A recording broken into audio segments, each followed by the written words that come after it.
Hello, athletes and fans of bodybuilding. Tarek Gindi with the Mr. Olympia. I'm here with the legend himself, Flex Wheeler, four-time Arnold Classic champion, 1992 Mr. USA's. How are you, Flex? I'm doing great. And by the way, I'm the greatest Mr. USA champion in the world. No one will ever beat my look in the USA, and no one will ever beat my look in the Mr. California. So, all of you guys. Okay, so with that being said, who would be the second Mr. USA's? You know what? Would that be Phil Heath or would that be your best friend, Chris Cormier? I say they got to run it back. They got to run it back. We got to see.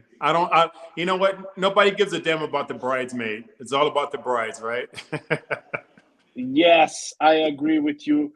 In my opinion, you are the greatest. The second one is Phil Heath, and the third one is Chris Cormier.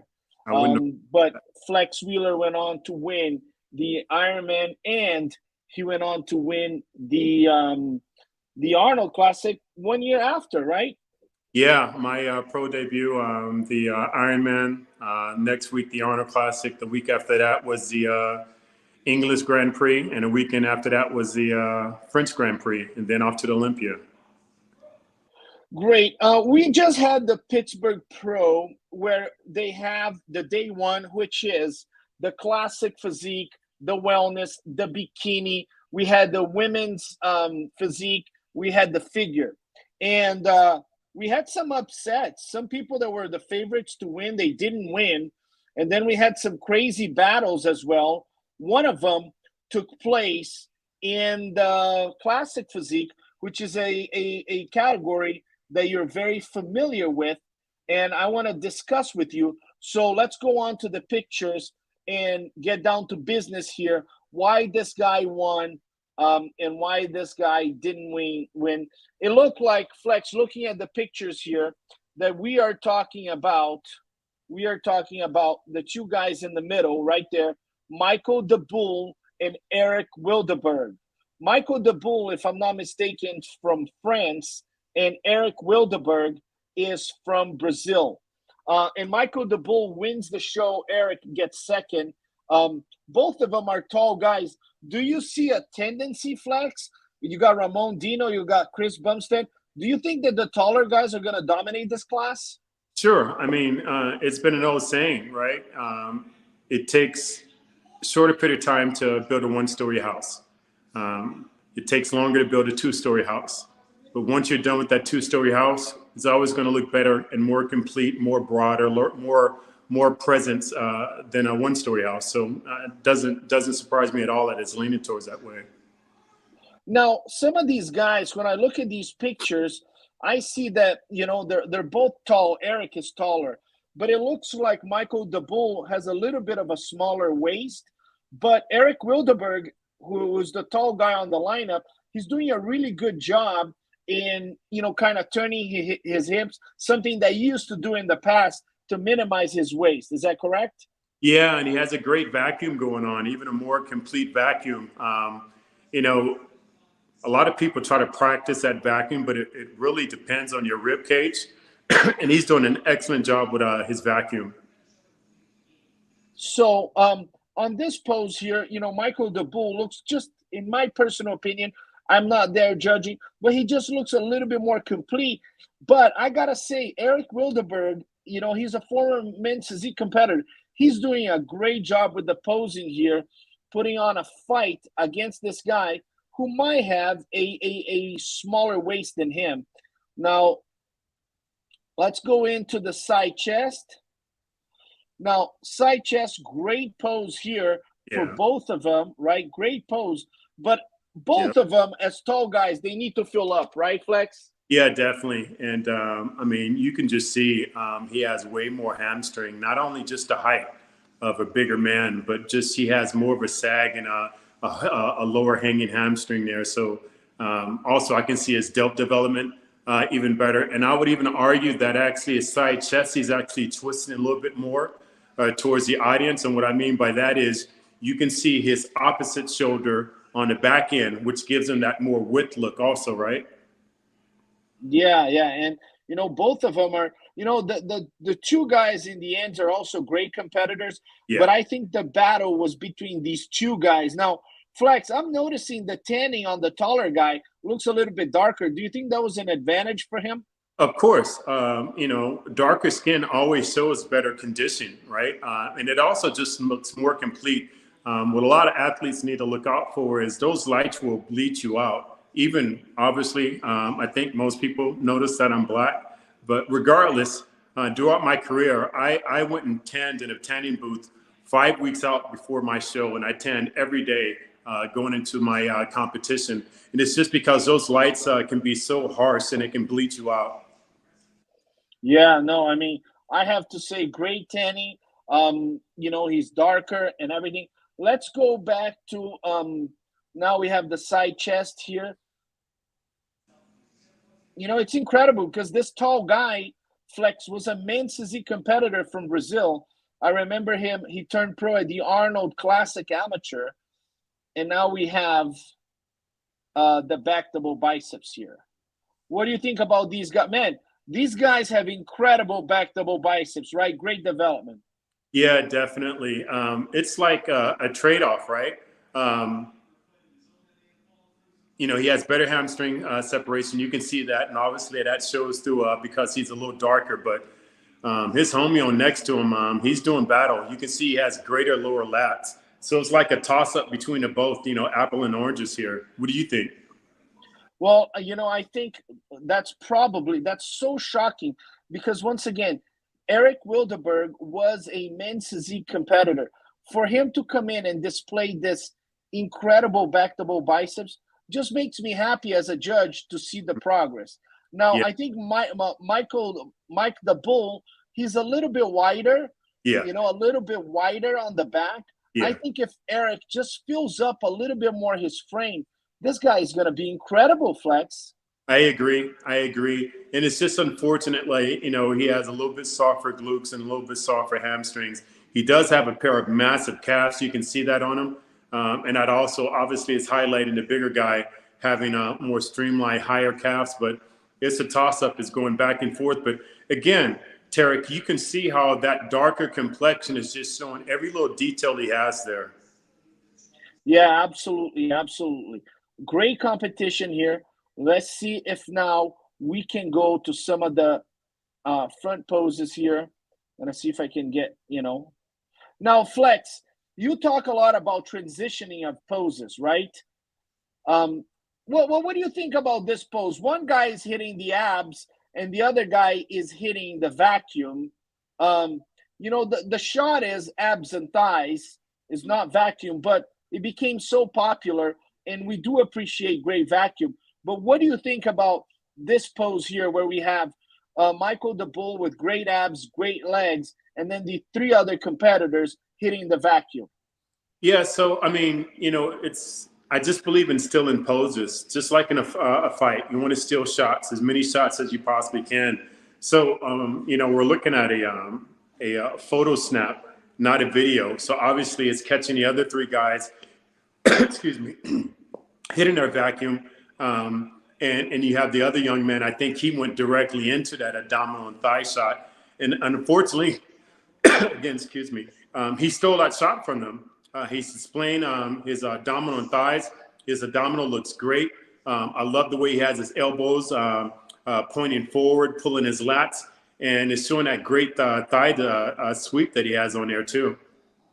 Yeah, great competition. I'm gonna say that you know we do appreciate the vacuum, but the pose is called abdominals and thighs. I would start with you Yes, know the abdominals and thighs, and then go into a vacuum. You I definitely want to display the pose that it's called abs and thighs, right? I agree. You should give the judges what they want first, and then go in and show the judges what you want to show them afterwards. Was that a pose that you knew you beat Ronnie Coleman? Yeah, I mean, you know, if you just talk about abdominals, yes, because you know, hereditary Ronnie has 4 abs and I have 7, but it's an abdominal and thigh shot. So I might have beat Ronnie in abdominal part, but I mean, you know, he crushed me in the leg department, right? Yeah, no, the he had monster legs, monster legs. But I'm gonna tell you, I think on that shot you got Ronnie beat, because your abs and your legs were also great. So now we're gonna move on to the classic physique pose. Now I gotta tell you something, Flex. A lot of competitors, they don't take this pose seriously. And I'm going to say that Michael the Bull, the guy in the middle, hitting the Arnold Classic pose right there, wins this shot. His pose, his classic pose, is the best classic pose on this shot. So he wins this pose. Eric Wilderberg has a furtherable bicep shot. You see the competitor to the extreme right. He's possibly trying to do the same shot as Michael the Bull, but he's not getting the same angle. So, judges judge this pose, take it seriously, pick your favorite classic physique shot, and win this round, right? Yeah, definitely. And also, you got to be camera aware, right? I just when these guys are hitting their classic shots, I would prefer for them to hit a classic shot where you can see their face and your front on.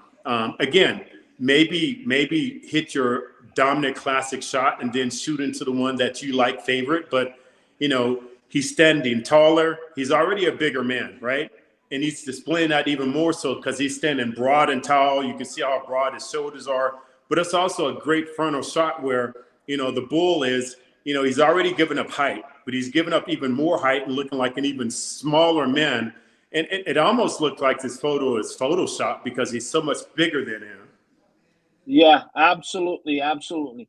I mean, incredible competition. I want to mention that Michael the Bull, he was already qualified for the Olympia, and Eric Wilderberg came real close. But I really want to congratulate Eric the Wilderberg because Flex, I know this guy. This guy was a men's physique competitor. And he comes in and shocks the world by doing a classic physique show and placing second. You competed as an open bodybuilder and you competed in the classic. How is the transition for you? It was really difficult because if anybody remember my photos and videos that I was posting going up into the show, I looked great. Like, wow, I thought I was like in a hunt for placing in the top 5. But because of my height and having to drop down, so much weight, once I had to weigh in, I just couldn't feel back out. I couldn't get that weight back on. And I think that really hurt. So it's a gamble. But I think you're gonna see a lot of more classic physique guys being able to go into bodybuilding because they have that classic physique look already. And if you can add muscle on like these tall men are right now, you can be a hell of a bodybuilder later on as your body starts maturing, put on more muscle. Yeah, I mean, great competition. When you've been in this position, Flex, where you kind of know it's between you and the other guy. Do you do anything different or you just go about your business? I try. I always try to steal attention away, especially if I thought it was close. Whether I was trying to be flamboyant or pick out his weaknesses or something like that. But it's, I had this analogy like if we were twins up there, creating presence over that other person. For what reason do you keep continuously staring at me other than my twin right next to me? And that's just called presence. And if you can do that, if you can stand still 2, 3, 5, 10 seconds away from that other guy, it doesn't really give the judges a fairness in giving over to give that other guy a great assessment because you continue to keep stealing presence and awareness away from him. Yeah, the shot here is interesting right here, right? Because you can really see the thickness. There's great detail on the guy on the right, Eric Wilderberg, but Michael the Bull on the left, he's got some thickness on that back, right? Yeah. I mean, and that's just his gift, right? That's just his gift to have a thicker back. It's a lot of people think that if they train a certain way, they can increase more thickness. Yeah, I mean, it's absolutely nothing I can do to be 7'1". You know, so what I try to do is just make the best that I can do at what I have. But that even just look at the arms, right? Look at his arms, look at his shoulders. I mean, he's just a thicker guy up top. Well, great job. You know, congratulations to Yeah. Michael the Bull, and congratulations to Eric Wildeberg. Man, you came from men's Great. physique and you put on a show. Now, we had a Olympia champion, Olympia women's physique champion on stage, Flex, Natalia Coelho. She showed up at the Pittsburgh Pro and she won the show. Obviously, she's, you know, most would speculate that she's the favorite to win. But what's in her mind? Is she sending a message to the judges? Hey, I'm serious about retaining that title. What do you think is going? What's her strategy? You know what I mean? I mean, the truth is, if you're the best, right, you should be able to walk into any competition and defeat those same people if you're the best. I mean, I looked at it the same way. You know, competing against Ronnie, I knew if Ronnie wasn't there, I was ranked number 2, and I would dominate everybody else beneath me. So I think, you know, she's being smart. She's ranked number 1. Obviously, she can hit her competitive look repetitively throughout the year. She's not a one and done. So she's doing what she's supposed to do. Go and dominate. She is putting something in the judges' minds to let them see her again for a non-title bout, and it paid off for her. She looks incredible, and I'm not surprised that she won. You know, she's a current Miss Olympia champion, so she's supposed to go and dominate, right? Yeah, and you don't think that's going to impact at all the fact that she's competing? You think that, you know, that's going to do her good because now she knows her physique a little bit better, right? Yes, she's learning her physique. I think the more often you diet, the more you get into that detailed fat. You start burning that intermuscular fat that you can't just one time. So I think she's doing her body a great service. She's a gut health doctor, or she's a gut certified, so she knows about health. She knows about eating properly, and she's displaying it. I don't think she put her body under no stress for being able to come into the show and dominate. And I want to mention the second place. She's right there in the middle in purple. Man, great competitor. She really came up. I want to mention her name. Her name is Emily Schubert. So congratulations, Emily Schubert. What a great job.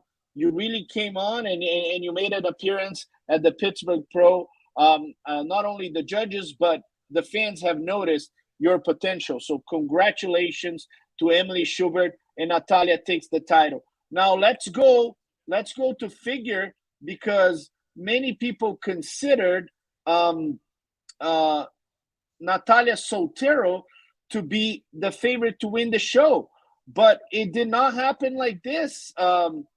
Flex, you know, Cherish Richardson actually wins the Pittsburgh Pro. I mean, that could be considered an upset in its own.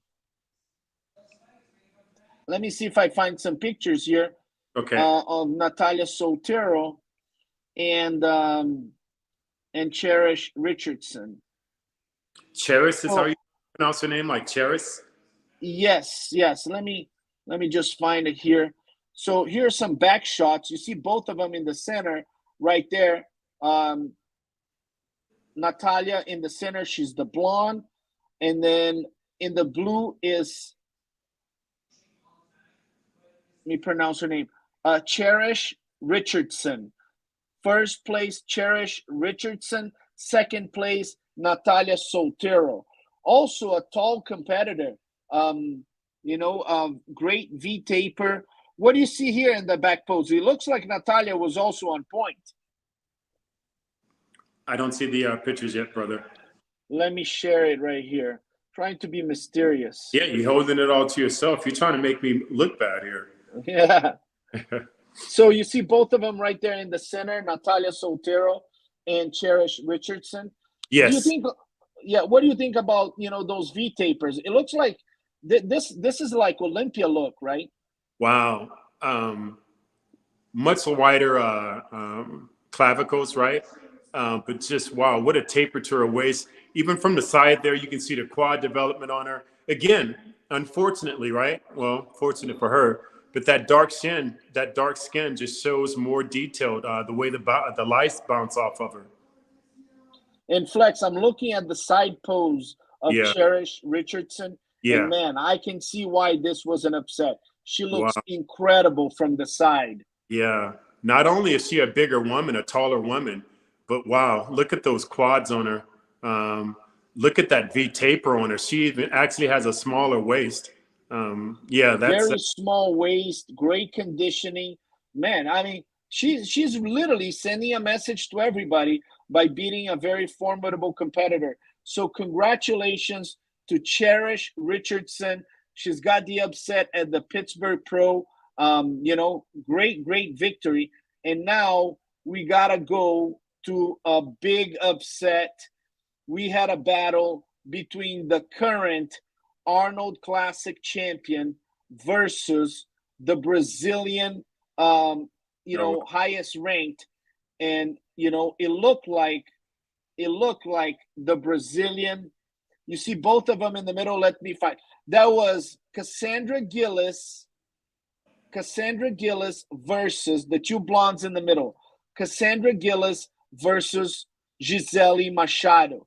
I know both of them. I've judged both of them, but it looks like Gisele Machado from the back is more muscular on the glutes and the legs, and there's harmony, right? waiting for you to share the picture, brother. Stop being stingy, man. You Hold on. so stingy. Jeez. Uh, Look at this. Jeez. Good grief. So it looks like Gisele Machado on the right, the blonde on the right, Yeah. has more muscle on the glutes, more muscle on the quads, and she has a harmony. The glutes are not overpowering the quads. And Cassandra Gillis, who won the Arnold Classic, she just needs to fill up a little bit more glutes and quads. Is that correct? Not only just glutes and quads, but look at those damn calves on her. Again, right? That darker complexion is showing better detail. But being that she's Brazilian, I'm not shocked about her glutes and hamstring tie-ins, and I can even see her quad sweep from the rear. Look at those goddamn calves of hers, man. Good grief, jeez. Very impressive. I want to get some front poses here so they can clearly see these two great competitors. Man, they're going to be right there in the center. You have Gisele Machado is looking incredible. Congratulations. I know her from Brazil. She turned pro in Romania. Incredible competitor. She beats the current Arnold Classic champion, and she's going to the Olympia with momentum. Congratulations. Flex, it looks like, let me see some of the other results, and then we can wrap up here. We Okay. have the men's physique. It looks like Corey Morris versus let's go to the bikini, and then we go to men's physique.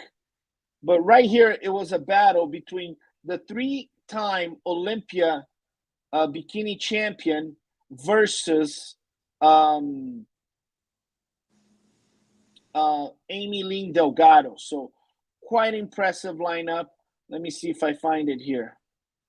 It looks like some of the pictures are not on, but it was a battle between some of these two girls in red right there. We have the two girls in red, Ashley Cole-Wasser and Amy Lynn Delgado. Amy Lynn has been great, winning a lot of shows. You see both of them in red in the back. And let me see if I can share this. See both of them from the back. Here we go. Oof. Wow. And a lot of people think judging bodybuilding show is easy, especially in the bikini. They all look incredible. I would not be a good judge. I'm looking at all the wrong things here. Gosh, I would not be a judge. I would not. So Terry, you're a judge. How do you judge this? For the women out there listening, what are the criteria that judges are looking at, especially in this pose right here? So, Flex, we're looking at a soft separation, and I emphasize once more, a soft separation between hamstrings and glutes, which in this call out, all of them have. Also, we are looking for full glutes. A lot of times, the competitors, they have the soft separation, but they just don't have enough glutes. We're also looking at balance between the glutes and the legs. A lot of times, the legs tend to overpower the glutes. So that's why they do isolated movements with the glutes. And then we don't want over muscularity on the shoulders. We don't want veins all over. So it's a very delicate balance if you want to win. And I know these competitors. To the left, you have Romina Basualdo and Vanya August. So incredible lineup here. And, you know, Romina Basualdo just won 2 weeks ago.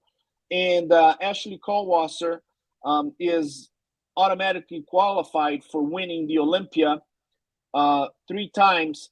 And then you have Vanya August, who also just won a show.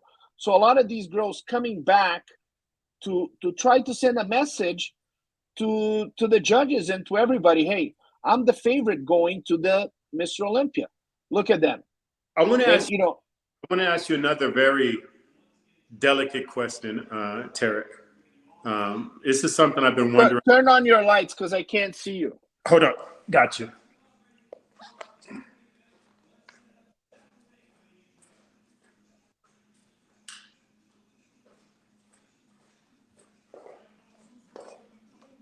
So my question is this, and it's a very interesting question I've been wondering. And I know a lot of women have asked me this question too, and I don't have the answer for them.